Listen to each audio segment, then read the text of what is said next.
मेरी पत्नी ने अपने एक बड़े प्रमोशन का जश्न मनाने के लिए एक 5 स्टार होटल में एक बेहद शानदार और भव्य पार्टी रखी थी।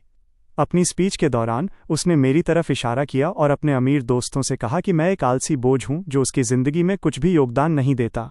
लेकिन उसकी वो घमंड से भरी मुस्कान तब पूरी तरह चकनाचूर हो गई जब एक वेटर ने गलती से ड्रिंक्स की ट्रे मेरे पुराने टूटे फूटे लैपटॉप पर गिरा दी और उस राज का पर्दाफाश हो गया जिसे मैं 5 साल से छुपाए बैठा था।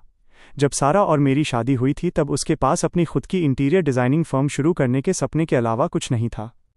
मैं एक सॉफ्टवेयर इंजीनियर था और 6 अंकों में लाखों की सैलरी कमाता था। उसे अपनी कंपनी खड़ी करने की आज़ादी देने के लिए मैंने चुपचाप अपनी नौकरी छोड़ दी, घर पर रहने लगा, उसके सारे बैकएंड पेपर वर्क को संभाला और सारा क्रेडिट श्रेय उसी को लेने दिया। जैसे जैसे साल बीतते गए और उसकी कंपनी करोड़ों डॉलर के साम्राज्य में बदल गई, सारा बदल गई।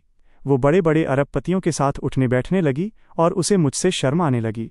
उसकी नज़रों में मैं महज एक हाउस हस्बैंड, घर पर रहने वाला पति था जो फटी पुरानी टी शर्ट पहनकर कोने में एक पुराने लैपटॉप पर बैठा रहता था। आज रात उसने एक लग्जरी बॉलरूम में अपने 200 सबसे बड़े और हाई प्रोफाइल क्लाइंट्स को बुलाया था। पार्टी के बीच में वो स्टेज पर गई, अपना ग्लास उठाया और बोली, मैंने ये साम्राज्य अपने इन 2 हाथों से खड़ा किया है, जबकि मेरे पति घर पर रहकर बिल्कुल कुछ नहीं करते थे। ये सुनकर वहां मौजूद भीड़ मुझ पर तरस खाते हुए और नफरत से देखते हुए हंसने लगी। ठीक उसी पल एक घबराया हुआ वेटर मेरे कोने वाले छोटे से टेबल से टकरा गया, जिससे रेड वाइन की ट्रे सीधे मेरे खुले हुए लैपटॉप के कीबोर्ड पर पलट गई। मशीन में शॉर्ट सर्किट हुआ, एक तेज़ आवाज़ आई और अचानक होटल की वो विशाल प्रोजेक्शन स्क्रीनें जिस पर सारा का डिज़ाइन पोर्टफोलियो दिखने वाला था, पूरी तरह ब्लैंक काली हो गईं। 1 सेकंड बाद स्क्रीनें दोबारा चमकीं, लेकिन इस बार उन पर एक live encrypted developer terminal coding screen दिखाई दे रहा था। वहां मौजूद बड़े बड़े निवेशकों का पूरा कमरा सन्न रह गया।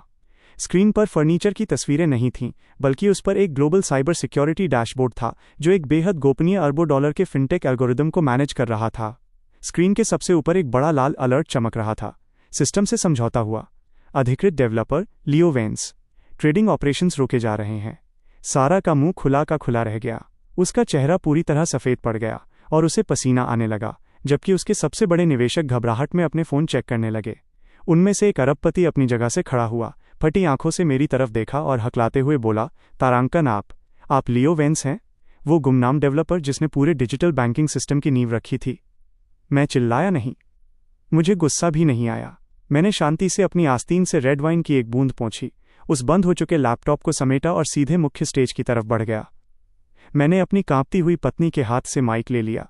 मैंने उसके डरे हुए चेहरे को देखा, धीरे से मुस्कुराया और माइक पर फुसफुसाया, तारांकन, 5 साल तक सारा, मैंने अपने सुरक्षित सर्वर्स का इस्तेमाल करके तुम्हारी